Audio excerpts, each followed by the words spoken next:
Hi friends, అందరికీ good morning. ఈరోజు నేనైతే ఇడ్లీ చేశాను. ఇడ్లీ పిండి అయితే 2 ప్లేట్సే వచ్చింది. రాత్రి మిగిలిన అన్నము ఒక గుప్పుడే ఉంది. దానిని మిక్సీలో వాటర్ వేసి మిక్స్ చేశాను. నేను రాగి సంకటి కోసం ఆల్రెడీ జొన్నలు రాగులు కలిపి పిండి అయితే రెడీ చేసి పెట్టుకున్నాను. ఆ పిండిని ఈ రైస్లో వేసి ఉప్పు వేసి మిక్స్ చేశాను.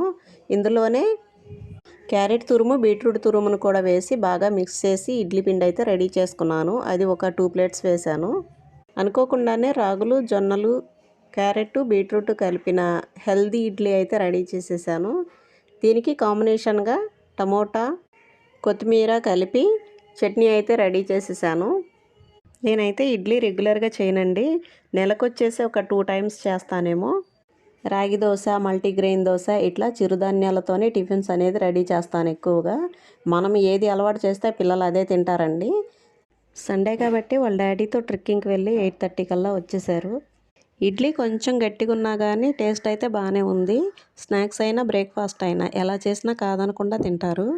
ఇలాంటి మరెన్నో వీడియోస్ కోసం మన ఛానల్ని సబ్స్క్రైబ్ చేసుకొని ఫాలో అయిపోండి. Thank you very much. Bye.